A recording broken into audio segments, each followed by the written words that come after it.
ශ්‍රේණිය විද්‍යාව විෂය ධාරාව යටතේ මානව දේහ ක්‍රියාවලිය කියන පාඩමේ බහිස්රාවීය ක්‍රියාවලිය කියන පාඩම අද අපි කතා කරනවා.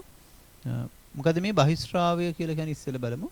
පරිවෘත්තීය ක්‍රියාවලදී නිපද වෙන නිෂ්ප්‍රයෝජන ද්‍රව්‍ය සිරුරෙන් බැහැර කිරීම තමයි බහිස්රාවය කියලා හඳුන්වන්නේ. පරිවෘත්තීය ක්‍රියාවලදී නිපද වෙන නිෂ්ප්‍රයෝජන ද්‍රව්‍ය සිරුරෙන් බැහැර කිරීම බහිස්රාවය කියලා කියනවා.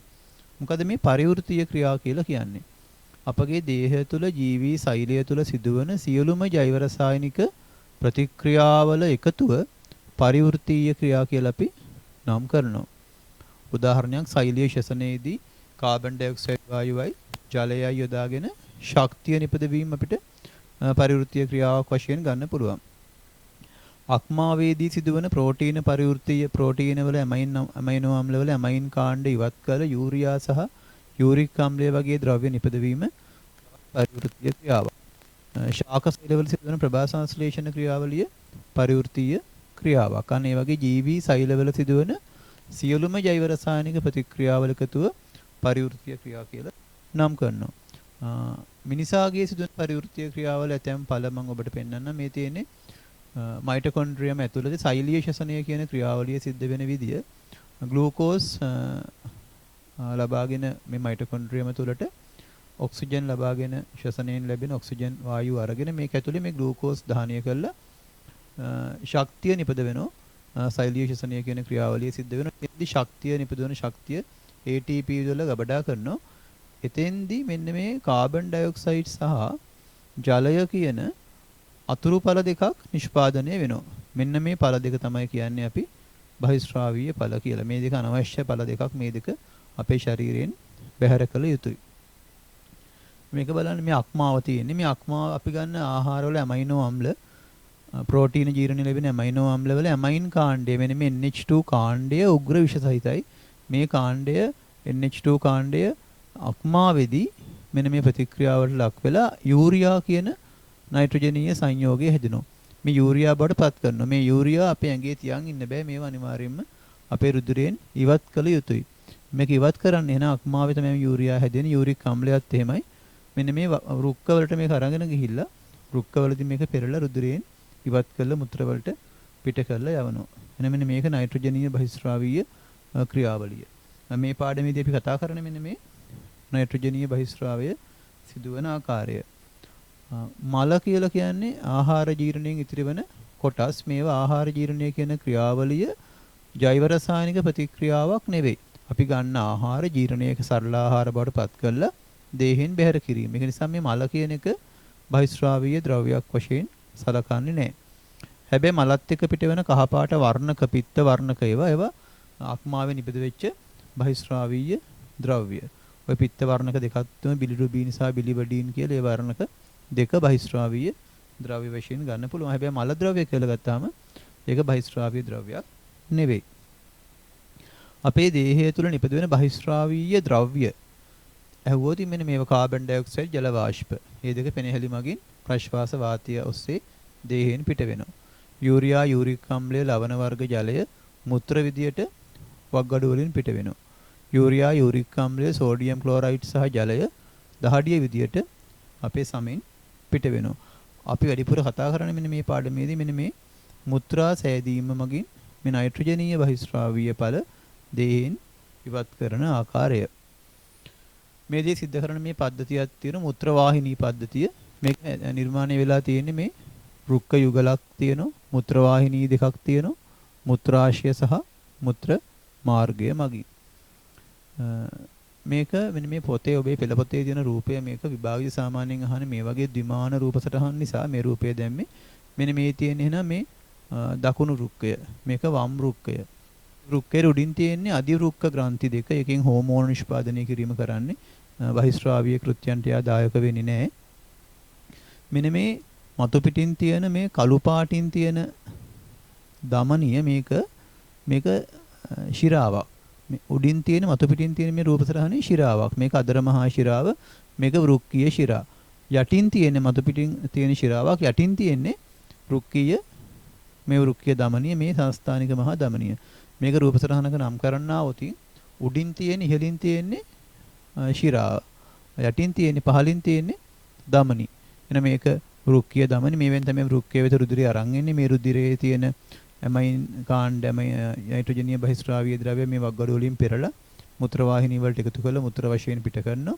ඊතුරු රුධිරය ටික මේ වෘක්කයේ ශිරා දිගේ අරන් ඇවිල්ලා අදර මහා ශිරාවට යවලා ඒක නැවත හෘදය ඔස්සේ දිය පුරා සංසරණය වීම සිද්ධ වෙනවා. එහෙනම් මෙන්න මේ මුත්‍රාශය මේ කොටස මේක මුත්‍ර මාර්ගය. මේ රූපේ නම් කරන්න පුරුදු වෙන්න මේ වෘක්කය යුගල හා මුත්‍ර වාහිනී පද්ධතිය තමයි මේ රූපයෙන් පේන්නේ. අපි මේකේ මුත්‍ර වාහිනී පද්ධතියේ ක්‍රියාකාරීත්වය ඇත්තටම මෙන්න මේ වගේ වෙනවා. වෘක්කය දමනි හරහා වෘක්කයට ඇතුළු වන රුධිරයේ ඇති පරිවෘත්තීය අපද්‍රව්‍ය පෙරීම සිදු කරනවා. ඒ පෙරණය මුත්‍ර කියලා කියනවා. මේ මුත්‍ර ඊට පස්සේ මුත්‍රාශය තුළ తాවකාලිකව ගබඩා කරනවා. ඊට පස්සේ ඒ මුත්‍ර මාර්ගය ඔස්සේ දේහයෙන් බැහැර කරනවා. මෙන්න මේ පියවර තුන සිදු කරන ආකාරය මේ පාඩමේදී අපි ඔබත් එක්ක කතා කරනවා. මුලින්ම බලමු අපි ප්‍රධාන ව්‍යුහය මේ මුත්‍ර වාහිනී පද්ධතිය තුළ තියෙන වෘක්ක ගැන වකුගඩු දෙක ගැන අපි. මෙන්න මේ වකුගඩු දෙක මෙන්න මේ වගේ දික් කඩක් පෙන්න මේ විදිහට අපිට මේකේ මම පෙන්නනම් ප්‍රමාණය ඔබට මේක දිග උස සෙන්ටිමීටර් 10ත් 13ත් අතර වගේ ප්‍රමාණයක්, පළල සෙන්ටිමීටර් 5ත් 7මාරත් අතර ප්‍රමාණයක් වෙනවා. මේකේ දික් කඩක් කැපුවාම මේ වටි බාහිරින්ම තියෙන කොටස බාහිකය කියලා කියනවා. මම මේකේ පෙන්නන්නම් ඔබට සත්‍ය වකුගඩුවක් මිනිසෙකුගෙන් වෙන් කරගත්ත සත්‍ය වකුගඩුවක් මේ පේන්නේ. මේ තියෙන්නේ වකුගඩුවක නියම ඇත්ත වකුගඩුවක් මේ තියෙන මේ මුත්‍ර වාහිනිය. මේක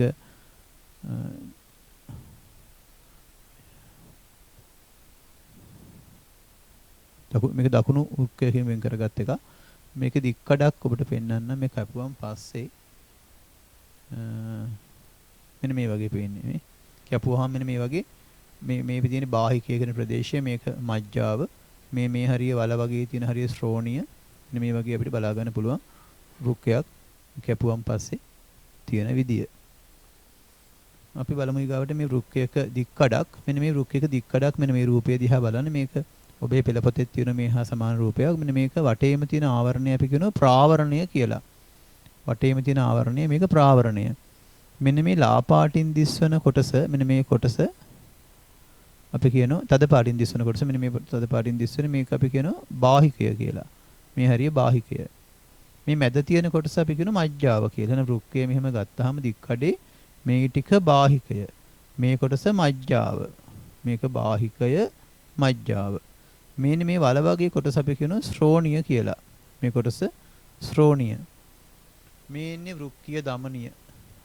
රුධිරය ගේන්නේ වෘක්කීය දමනිය මෙහෙම. මේ යන්නේ වෘක්කීය ශිරාව. මෙන්න මේ පිරමිඩ ඇතුලේ වෘක්කාණු කියලා අන්වීක්ෂීය ව්‍යුහ තියෙනවා. සාමාන්‍ය එක වෘක්කයක් ඇතුලේ මේ වගේ වෘක්කාණු මිලියනයක් විතර අන්තර්ගත වෙනවා. මේ ශ්‍රෝණියෙන් ඉඳන් ආරම්භ වෙන මුත්‍ර වාහිනිය මේ පල්ලෙහාට යන්නේ මේ මුත්‍ර වාහිනිය. මේව දකින්නේ වෘක්ක මුත්‍ර වාහිනී පද්ධතියේ ක්‍රියාකාරීත්වය. මෙන්න මේ තියෙන්නේ හෘදය. මේ හෘදයෙන් මේ තියෙන්නේ මේ සංස්ථානික මහා ධමනියෙන් එන රුධිරය වෘක්කීය ධමනිය ඔස්සේ වෘක්කයේ වෙත ඇතුල් වෙනවා. මේව දකින්නේ ඇතුල් වන ආකාරය. ඊට පස්සේ මේක වෘක්කය තුලදී මේ වෘක්කාණු වල තමයි සිද්ධ වෙන්නේ. වෘක්කාණු මගින් පෙරළ මේ ධමනියේ තියෙන රුධිරය මේ එන්නේ මේ නිල් පාටින් ධමනිය, රතු පාටින් ධමනිය මේ බාහිකයේ මේ බාහිකයේ ප්‍රදේශය තද වර්ණයක් ගන්න හේතුව මෙන්න මේ රුධිර කේශ නාලිකා එකේ ගොඩක් අඩංගු වෙච්ච නිසා. මෙන්න මේ බෝමන් ප්‍රාවරය කියන කොටසේ තමයි මුත්‍ර පෙරීම රුධිරයේ පෙරීම සිද්ධ වෙන්නේ. අපි ඉස්සරහට ඒක රුධිරයේ පෙරණ ආකාරය කතා කරනවා. මෙඩුලා කියලා කියන්නේ මේ මජ්ජාව ප්‍රදේශය. මේ මජ්ජා පිරමිඩයක් මේ දකින්නේ. මජ්ජාව ඇතුළේ මේ වගේ පිරමිඩ තියෙනවා. මේ පේන්නේ ඔබට මේ වෘක්කාණු වල ව්‍යුහයන් තමයි මේ දිගතට මෙහෙම බැලුවහම පේන්නේ. මෙන්න මේ හරිය ශ්‍රෝණිය කියන ප්‍රදේශය. මේ ශ්‍රෝණිය මේ හරිය ශ්‍රෝණිය මෙතනින් පටන් ගන්නවා මුත්‍ර වාහිනිය. මේ වගේ තමයි මේ මුත්‍ර වාහිනිය විවෘත වෙනවා. මේ මුත්‍රාශයේ මුත්‍ර මාර්ගය ඔස්සේ මුත්‍ර බැහැර කිරීම සිද්ධ වෙනවා.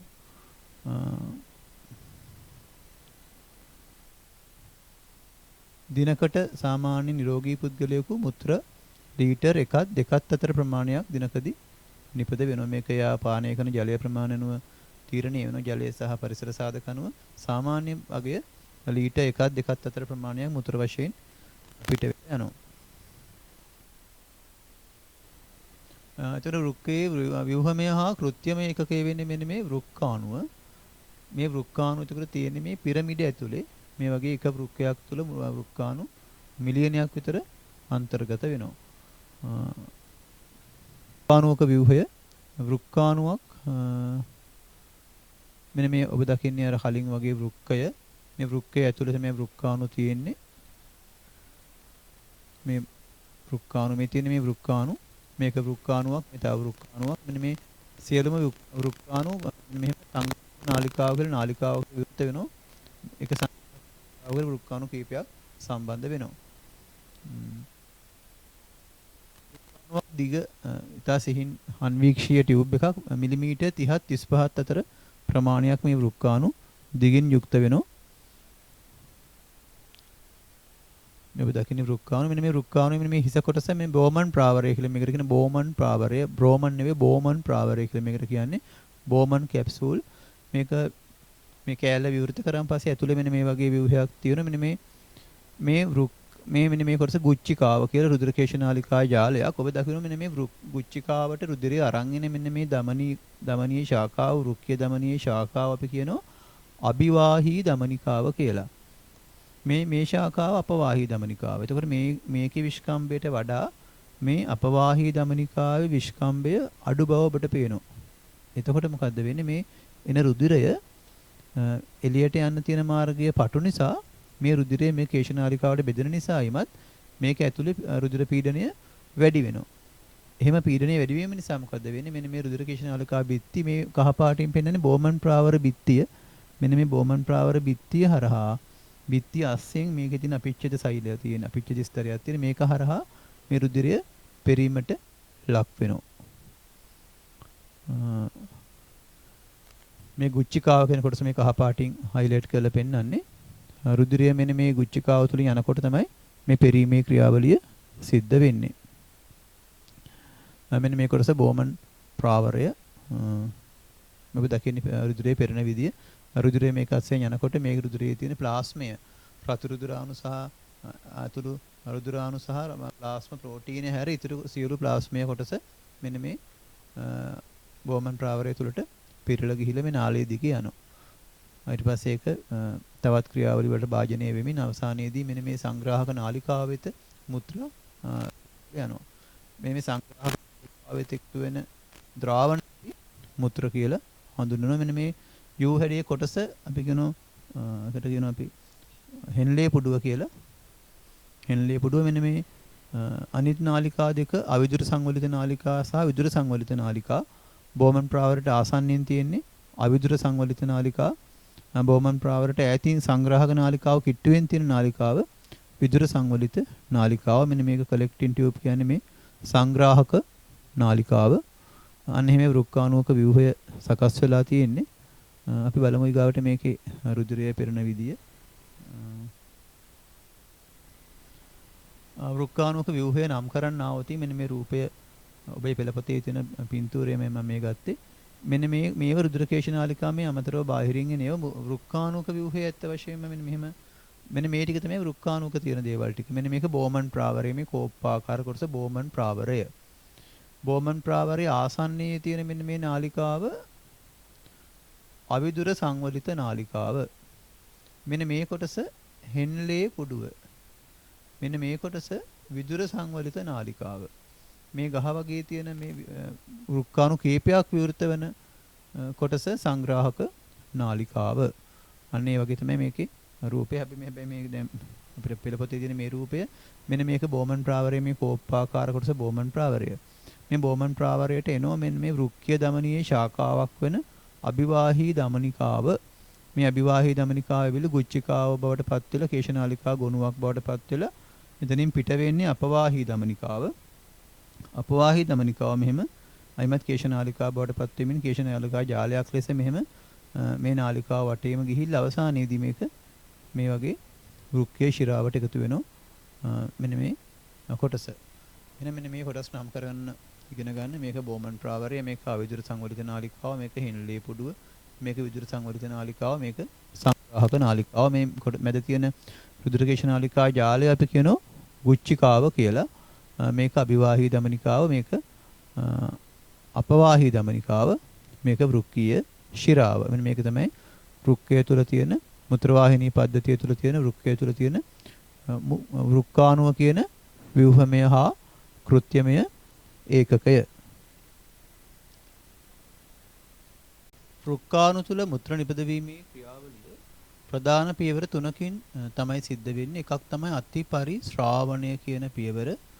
දෙවෙනි එක වරණීය ප්‍රතිශෝෂණය. තුන්වෙනි එක තමයි ශ්‍රාවය කියන පියවර. අතිපරිශ්‍රාවණය, වරණීය ප්‍රතිශෝෂණය සහ ශ්‍රාවය. මොකද්ද මේ අතිපරිශ්‍රාවණය කියලා කියන්නේ? දැන්ටම දන්න ගුච්චිකාව කියන කොටස. ගුච්චිකාව කියන්නේ මේ බෝමන් ප්‍රාවරය තුල තියෙන කේශනාලිකා ජාලය, නැත්නම් කේශනාලිකා ගොනුව. මේ ගුච්චිකාව තුලින් රුධිරය යන්නේ පීඩනයකින් යුක්තව. ඒ පීඩනය ඇති වෙන හේතුවත් අපි කතා කරා. මේ අපවාහී ධමනිකා අභිවාහී ධමනිකාවට වඩා අභිවාහී ධමනිකාව සිහින් වීම නිසා ඇතිවන පීඩනය නිසා තමයි මෙන්න මේ ගුච්චිකාව තුළ පීඩනය වැඩි වෙන්නේ. දැන් මෙන්න මේ කේශනාලිකා බිත්තිය සහ ගුච්චිකා බෝමන් ප්‍රාවරයේ බිත්තිය හරහා මේ රුධිරයේ තියෙන රුධිරාණු දේහාණු සහ රුධිර ප්ලාස්මාව හැර ඉතුරු දේහාණු සහ ප්ලාස්මා ප්‍රෝටීන හැර දේහාණු සහ ප්ලාස්මා ප්‍රෝටීන හැර මෙන්න මේ ඉතුරු රුධිර ප්ලාස්මාව සම්පූර්ණයෙන්ම මෙන්න මේ බෝමන් ප්‍රාවර සහ ගුච්චිකා කේශනාලිකා බිත්ති හරහා බෝමන් ප්‍රාවරයට මෙහෙම පෙරිලා යනවා. පීඩනයකින් යුතුව පෙරී යනවා.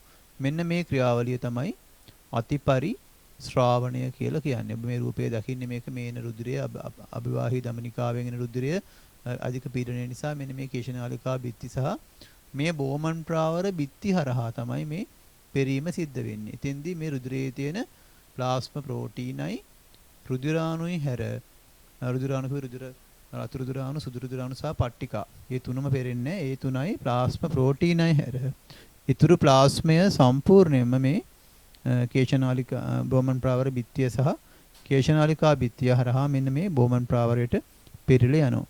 මෙන්න මේ ක්‍රියාවලිය තමයි අතිපරිශ්‍රාවණය කියලා කියන්නේ. නිරෝගී පුද්ගලයෙකුගේ මේ වගේ විනාඩියකට පෙරෙන මෙන්න මේ රුධිරයේ ප්‍රමාණය ප්ලාස්මයේ ප්‍රමාණය මිලිලීටර් 120ක් වෙනවා. මිලිමීටර් 120ක් මිලිලීටර් 120ක් පෙරෙනවා. ඒ මිලිලීටර් 120න් නැවත සිර 95ක් විතර මේක මේ වෘක්කාණු මගින් උරා ගන්නව නැවත. අපි කතා කරමු ඉස්සරහට.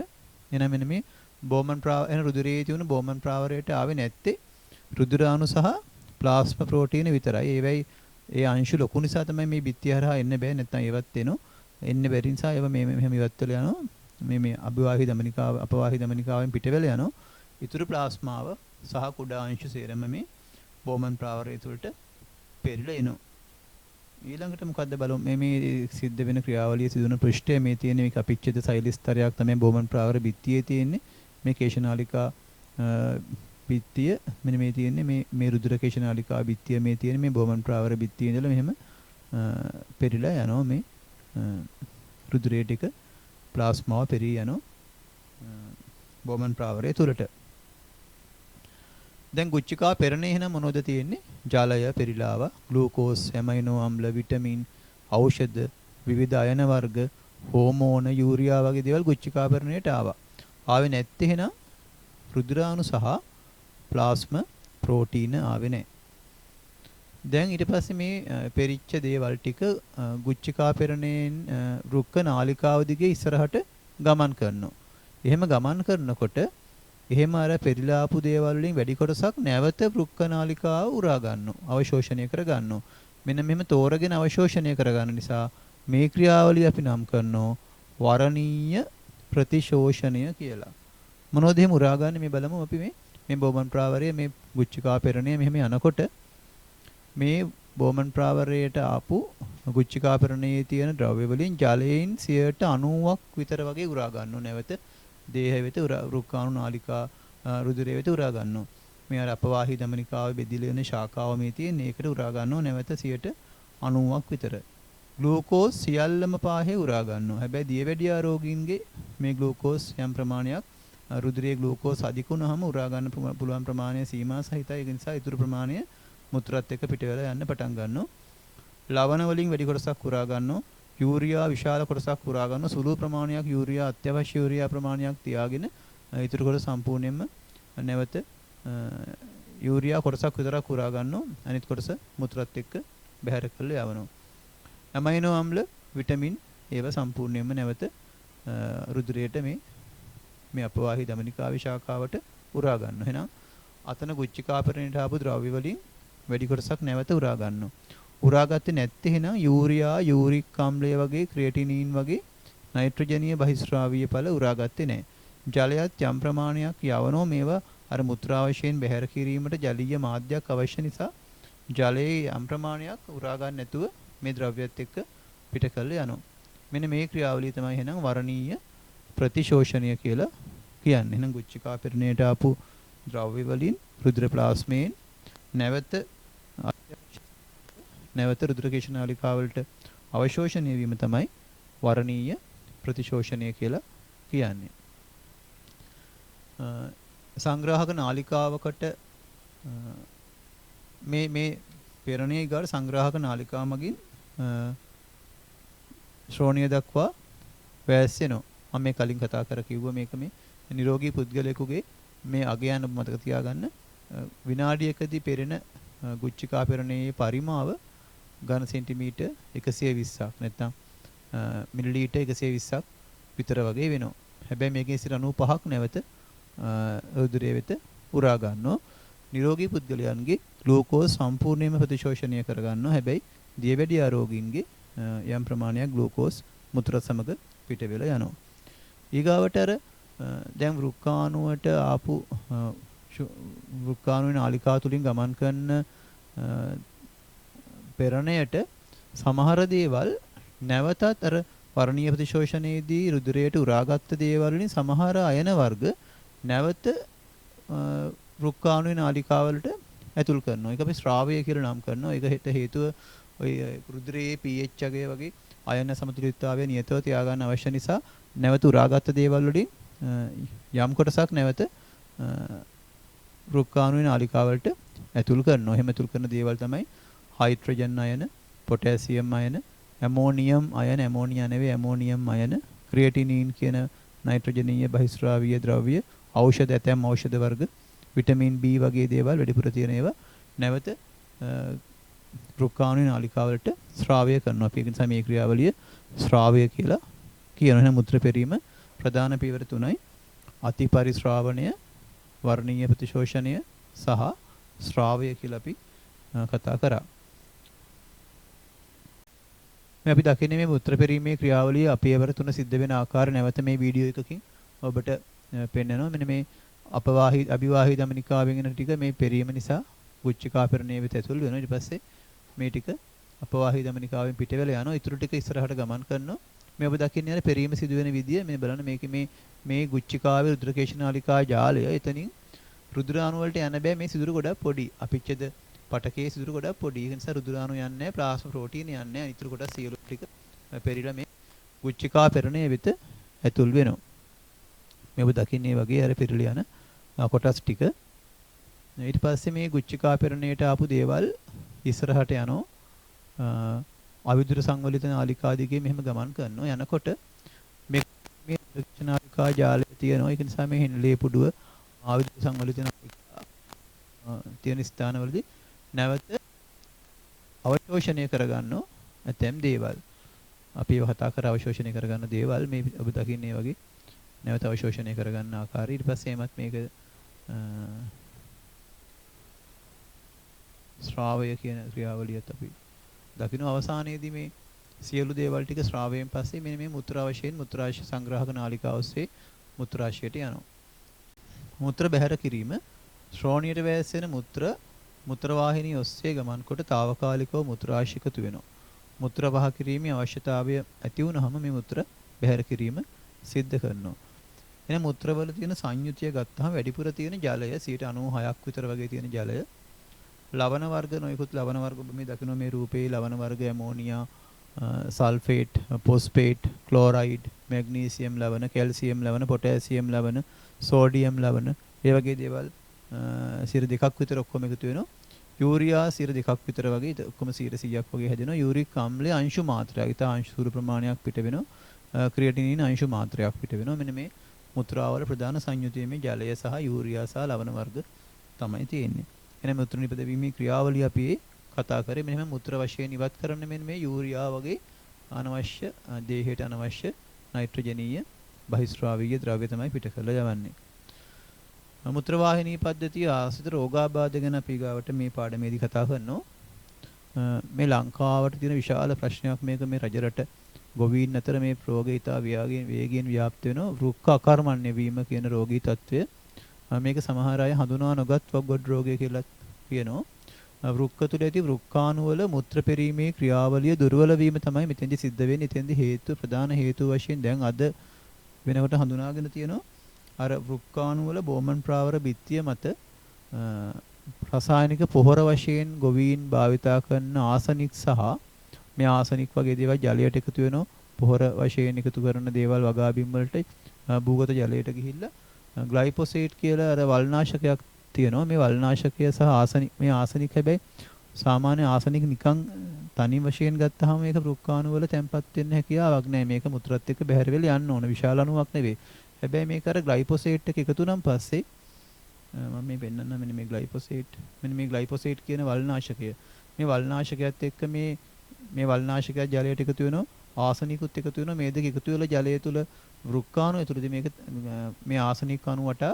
ග්ලයිපොසේට් අණු තැම්පත් වෙලා විශාල අණුවක් හැදිලා මේක අර බෝමන් ප්‍රාවරයේ බිත්ති වල තැම්පත් වෙනවා එතකොට වෘක්කාණු වලින් මුත්‍ර පෙරීමේ ක්‍රියාවලිය දුර්වල වෙනවා තවත් හේතු වශයෙන් මේකේ විවිධ ඖෂධ වර්ග හේතු වෙනවා කාබන් ටෙට්‍රාක්ලෝරයිඩ් වගේ රසායනික ද්‍රව්‍ය ශරීරගත වීම නිසාත් මේ වෘක්ක කර්මණ්‍ය වීම සිද්ධ වෙනවා ශුද්‍ර ජීවී ආසාදන මේකට හේතු වෙන්න පුළුවන් වැඩි වශයෙන්ම මේකේ බලපාන්නේ මෙන්න මේ ආසනික් සහ ග්ලයිෆොසේට් වගේ රසායනික ද්‍රව්‍ය ජලය හරහා ශරීරගත වීම නිසා තමයි මේ රෝගය හැදෙන්නේ මේ රෝගය උග්‍රතරපත් වුනහම මේ රෝග ලක්ෂණ ජලය හා ලවණ දේහ පටකවල රැඳීම නිසා පටක ඉදිමීමට ලක් වෙනවා මේ දකින්න ඔබ වග්ගොඩ රෝගය මෙයාගේ මූණ පවා මේ ඉදිමිලා තියෙන්නේ පටක ඉදිමීමට ලක්වීම රුධිර පීඩනයේ ඉහළ යාම යූරියා සහ අනිකුත් බහිස්රාවීය ද්‍රව්‍ය රුධිරයේ එකතු වීම නිසා මේක විෂ සහිත දේවල් ඉතාමත් අධික වේදනාවක් ඇති වෙනවා රුධිරයේ pH එකේ පහළ යාම වගේ දේවල් සිද්ධ වෙනවා මේ රෝග ලක්ෂණ ඇති වූවාම ප්‍රතිකාර නොකළහොත් දින 8ත්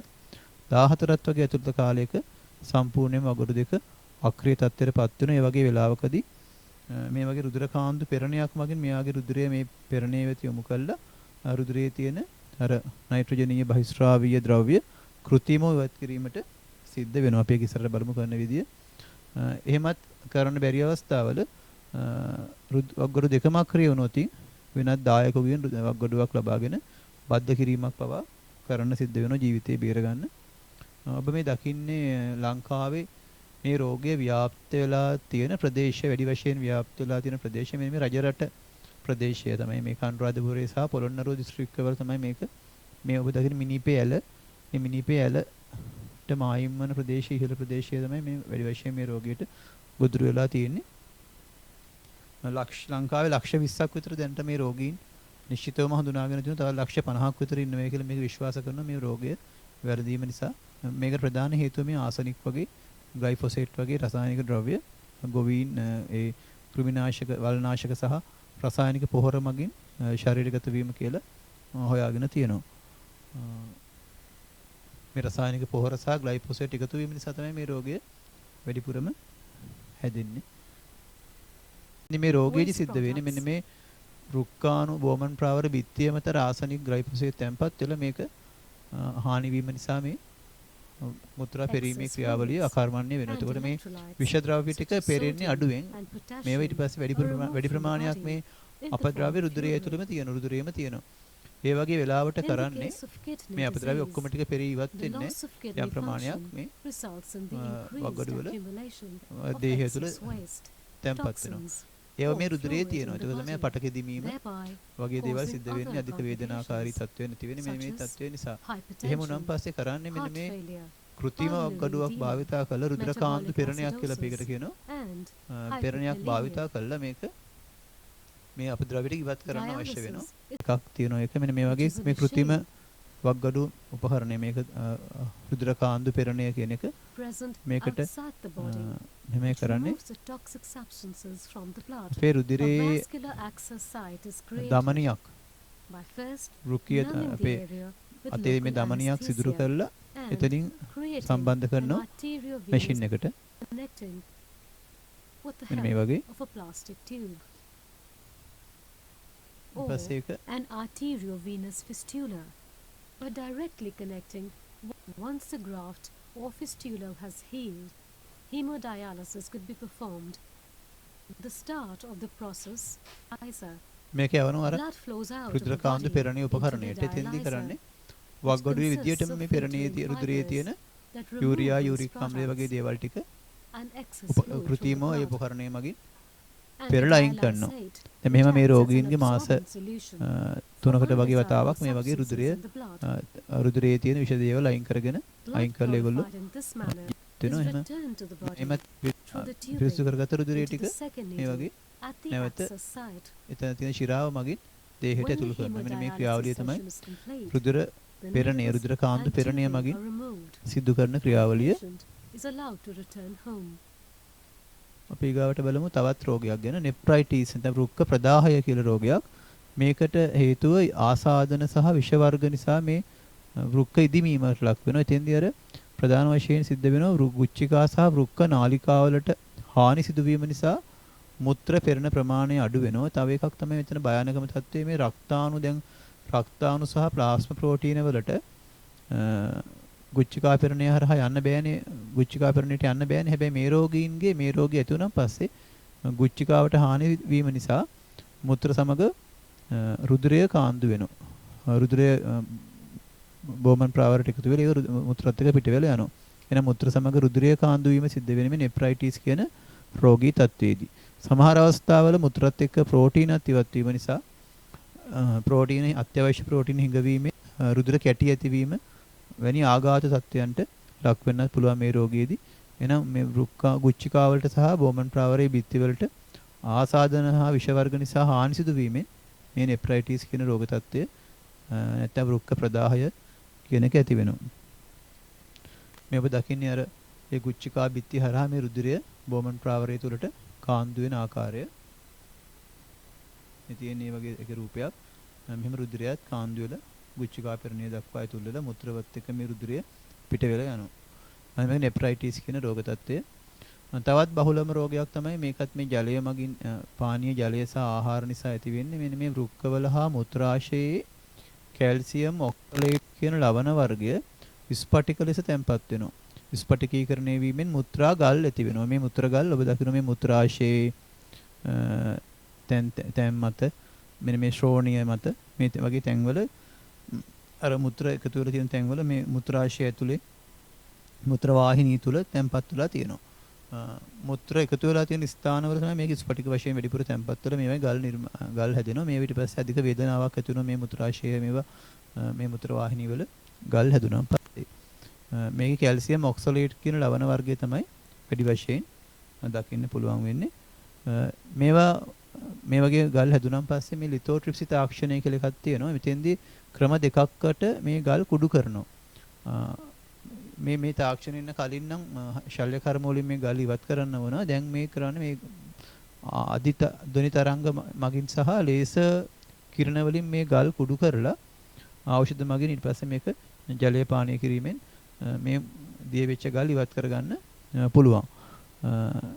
මේ ගල් ඇති වෙන තවත් හේතුවක් මේ මුත්‍ර පහ කිරීමේ අවශ්‍යතාවය කල් දැමීම දිනපතා ප්‍රමාණවත් පරිදි ජලය පානය නොකිරීම වගේ නිසාත් මේ මුත්‍රා ගල් ඇතිවීමට මේ මුත්‍ර වල තියෙන ලවණ වර්ග සාන්ද්‍ර වීම නිසා මුත්‍රා ගල් ඇති වෙනවා. මෙන්න මේ වීඩියෝ එකකින් ඔබ දකින්නේ ඒ ලිතෝට්‍රිප්සි තාක්ෂණය මගින් ගල් ඉවත් කරන ආකාරය.